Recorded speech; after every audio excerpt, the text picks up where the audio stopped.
Hi hello வணக்கம். நம்ம இன்னைக்கு என்ன பார்க்க போறோம் அப்படின்னா டிப்ரிசியேஷன்லாம் வந்து படிக்கணுமா, இதெல்லாம் தெரிஞ்சுக்கணுமா? டிப்ரிசியேஷன்னா ரேட் அப்ளை பண்ணிட்டு போக வேண்டியதானே, இதெல்லாம் படிக்கணுமான்னு கேட்டா படிக்கணும். ஏன்னா வந்து நிறைய பேருக்கு வந்து இன்னுமே வந்து WDV அப்படின்னா ரிட்டர்ன் டவுன் வேல்யூ அப்படின்னு பார்த்தோம்னா அது கால்குலேஷன்லாம் கிடையாது, சும்மா ரேண்டமா ஒரு பர்சன்டேஜ் போடுறோம் அப்படின்ற மாதிரி தாட் ப்ராசஸ்ல இருக்கோம் இல்லை, சும்மா ஒரு இன்க்ளூசிவ் சொன்னேன் இருக்கீங்க. ஸ்ட்ரெயிட் லைன் மெத்தடா இருந்தா கால்குலேஷன் உண்டு. ஸ்ட்ரெயிட் லைன் மெத்தடா இருந்தா original cost minus scrap value, அதுதான் டிப்ரிஷியபிள் அமௌண்ட் அப்படின்னு சொல்லிட்டு டிவைடட் பை இத்தனை வருஷம் நம்பர் ஆஃப் இயர்ஸ் போட்டோம்னா வருஷம் இந்த அமௌண்ட்டை நம்ம டிப்ரிஷியேட் பண்ணணும் அப்படின்னு சொல்லி அதுக்கு கால்குலேஷன் இருக்கு. ஆனா ரிட்டர்ன் டவுன் வேல்யூ WDV அப்படின்னு சொன்னா கால்குலேஷன் ஒண்ணும் கிடையாதுப்பா, சும்மா 10% 15% யாராவது சொல்லுவாங்க, அந்த பர்சன்டேஜ் போடணும். இப்போ இன்கம் டாக்ஸ்ல சொல்றாங்க 15% அப்ளை பண்ணணும்னு சொன்னா 15% போட்டு போகணும் ஒரிஜினல் காஸ்ட்ல இருந்து அப்படின்ற மாதிரி நினைச்சிட்டு இருக்கீங்க. ஆனா அது உண்மை கிடையாது. அந்த பர்சன்டேஜ் அப்படின்றதும் வந்து ஆக்சுவலா கால்குலேட் பண்ணி தான் கொண்டு வராங்க. எப்படி கால்குலேட் பண்றாங்க அப்படின்னு சொன்னா, ஒரு அசெட் ஒன்று இருந்ததுன்னா அதுக்கு ஒரிஜினல் காஸ்ட் ஒன்று இருக்கும், அதே மாதிரி இத்தனை வருஷம் யூஸ் பண்ணலாம் அப்படின்றதும் இருக்கும். இந்த அசெட்டை வந்து 10 இயர்ஸ் யூஸ் பண்ணலாம் அப்படின்னு ஒரு நம்பர் இருக்கும். அந்த 10 இயர்ஸ்க்கு அப்புறம் அந்த அசெட்டை வந்து இவ்வளவு விலைக்கு விற்கலாம் அப்படின்ற நம்பர் இருக்கும். அது நீங்க ஸ்ட்ரைட் லைன்ல போட்டாலும் சரி, WDV போட்டாலும் சரி, இந்த மூணு விஷயம் கண்டிப்பா இருக்கும். ஒரிஜினல் காஸ்ட் இருக்கும், எஸ்டிமேட்டட் யூஸ்ஃபுல் லைஃப் இருக்கும், and salvage value or scrap value அப்படின்னு இந்த மூணு நம்பர் இருக்கும். அப்போ ரெண்டு மெத்தட்லயுமே இது மூணுத்தையும் கன்சிடர் பண்ண மாதிரி தான் இருக்கும். ஸ்ட்ரைட் லைன்ல மட்டும் original cost minus scrap value divide by number of years அப்படின்னு போட்டு மூணுத்தையும் யூஸ் பண்ற மாதிரி இல்ல. WDVலயும் இந்த மூணு யூஸ் பண்ணி தான் பண்ணணும். அப்படி யூஸ் பண்ணி கண்டுபிடிக்கிற அந்த பெர்சன்டேஜ் தான் வந்து என்ன ஃபார்முலால வருது அப்படின்னு சொன்னா 1 minus nth root of salvage value divided by original cost. இதை சொல்றதுக்கு நான் வரல, ஏன்னா இது வந்து யாருனாலும் இந்த ஃபார்முலா மனப்பாடம் பண்ணி திருப்பி ரிப்பீட் பண்ணி வாமிட் பண்ணி மார்க் வாங்கிடலாம், இல்லை இதெல்லாம் பண்ணிக்கலாம். அதை சொல்றதுக்கு நான் வரல. இது எப்படி வந்துச்சு இந்த ஃபார்முலா, ஏன் இந்த ஃபார்முலா வந்து லாஜிக்கல் அப்படின்றத சொல்ல வரேன். ஓகேவா? இப்போ ஒரிஜினல் காஸ்ட் இருக்கியா, இந்த ஒரிஜினல் காஸ்ட் சும்மா நம்ம ரேண்டமா ஒரு நம்பர் எடுப்போம், ₹1000. ஈஸியான சின்ன நம்பர் எடுத்தா கொஞ்சம் கண்ட்ரோல் இருக்கும். ₹1000 ஒரிஜினல் காஸ்ட்னு வச்சுக்கோங்க. அசியூம் WDV ஒரு பர்சன்டேஜ் வருதுல, அந்த பர்சன்டேஜ் வந்து நமக்கு 10% வச்சுக்கோங்க. சும்மா 10% நம்ம எடுத்தோம்னா நமக்கு எப்படி வரும்? ஃபர்ஸ்ட் இயர்ல வந்து இயர் 1க்கு வந்து டிப்ரிசியேஷன் போடுறது இருந்தா இந்த 1000 தான் 10% அப்ளை பண்ணுமா?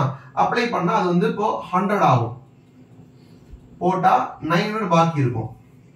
இயர் 2ல வந்து ரிட்டர்ன் டவுன் வேல்யூன்றதுனால இந்த பாக்கி இருக்க 900ல போயிட்டு நம்ம 10% போடுவோம். அப்ப என்ன ஆகும்? 90 போச்சுன்னு சொன்னா 810 ஆகும். ஓகேவா? இப்போதைக்கு கால்குலேஷன் ஈஸி ஆக்குறதுக்காக நான் 2 வருஷத்தை மட்டும் எடுத்துக்கிறேன். ஏன் அப்படின்னா இது nth ரூட்னு இருக்கு இந்த ஃபார்முலால. நான் ஃபார்முலா சொல்ல வரல, ஃபார்முலாவை மேட்ச் பண்ணி காட்ட போறேன்.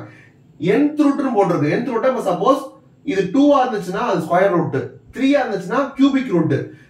2ஆ இருந்தாதான் அது ஸ்கொயர் ரூட்டா இருக்கும். ஸ்கொயர் ரூட்டா இருந்தாதான் நம்ம கால்குலேட்டர்ல ரூட் அப்ளை பண்ணி கண்டுபிடிக்க முடியும். தேர்ட் ரூட் ஆர் அபவ் இருந்துச்சுன்னா அது கொஞ்சம் காம்ப்ளிகேட்டட் கால்குலேஷன் இருக்கு. சோ இப்போதைக்கு நம்ம பண்ணலாம் 2 இயர்ஸ் மட்டும் வைக்கலாம். ₹1000 ஒரிஜினல் காஸ்ட். அது at the end of 2 years வந்து 10% டிப்ரிசியேஷன் பண்ணோம்னா எனக்கு 2 இயர்ஸ் முடியும் போது என்ன கிடைக்கும்? எனக்கு 810 கிடைக்கும். 810 தான் வந்து எனக்கு salvage value or residual value. சால்வேஜ்னு சொல்லலாம் ஆர் ரெசிடுவல் வேல்யூன்னு சொல்லலாம். கரெக்ட்டா? இப்போ 10%ன்றது நம்மளா சொல்லிருக்கோம், ஆனா ஆக்சுவலா நமக்கு ஆன்சரா வருது. ஏன்னா இந்த ஃபார்முலா போட்டா 10% வர்ற மாதிரி. அப்போ இந்த ₹1000 வந்து ஒரிஜினல் காஸ்டா இருந்து 810 வந்து சால்வேஜ் வேல்யூவா இருக்கு அப்படின்னு சொன்னா உள்ளுக்குள்ள 2 வருஷம் என்ன நடக்குது? 10% மைனஸ் ஆகுது அப்படின்னு சொல்லுவீங்க. ஆனா அது அப்படி பண்ணாம 1000ல இருந்து அது 900 ஆகுது, 900ல இருந்து அது 810 ஆகுது அப்படின்னு பாத்தீங்கன்னா நான் இந்த 190 அப்படின்ற அந்த 10% கால்குலேஷனை போடாம 1000ல இருந்து 900 ஆக்கி 900ல இருந்து 810 ஆகணும் அப்படின்னு யோசிச்சு பார்த்தா என்ன இருக்கும்? இது 10%னா இது எத்தனை பர்சன்டேஜ்? 90%. அப்ப 1000ல இது 10% அப்படின்னா இது 90%.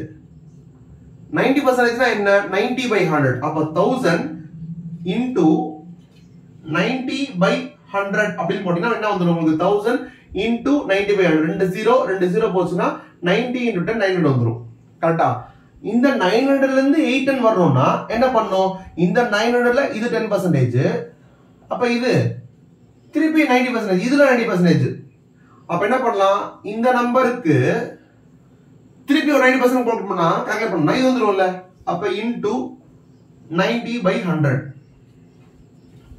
equal to 810 அப்போ ஒரிஜினல் காஸ்ட் ஆஃப் 1000 ல ரெண்டு தடவை 90% போறோம் 90% ஏன் 90% 10% டிப்ரிசியேஷன் இருந்துச்சுன்னா 90% வந்து WDV ல இருக்கும் சோ 1000 ரெண்டு தடவை 90% மல்டிப்ளை பண்ணா எனக்கு 810 ஆயிருது இப்போ நம்ம என்ன பண்றோம்னா 90 by 100 90 by 100 இருக்குல அத மட்டும் வச்சுக்கலாம் 90 by 100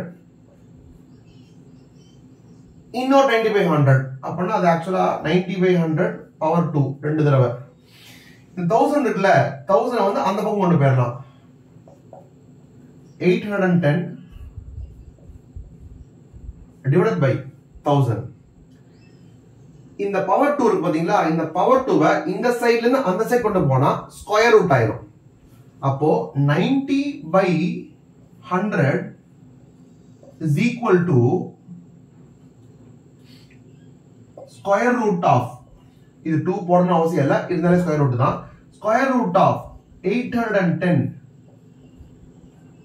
by 1000 அப்படி வருது அப்போ ஸ்கொயர் ரூட் ஆஃப் 810 by 1000 அப்படின்றது வந்து 90 by 100 அப்படின்னா 90 by 100 அப்படின்னா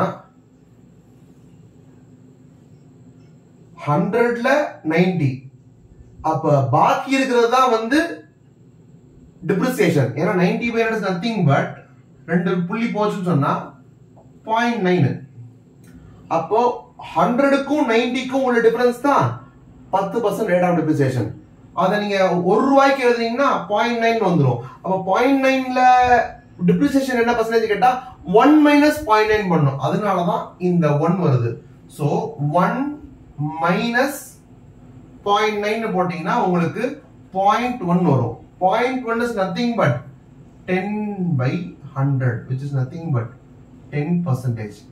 அதனாலதான் WDV percentage is equal to nth root of second root of salvage value 810 divided by original cost 1000 இந்த entire number என்ன கொடுக்கும் அப்படின்னா எனக்கு வந்து அந்த 90 by 100 அப்படின்ற நம்பரை கொடுத்துரும் 90 by 100 is nothing but 0.9 அதனால 1 ல இருந்து 0.9 போச்சுனா என்ன வருமோ அதுதான் வந்து 0.1 or 10%.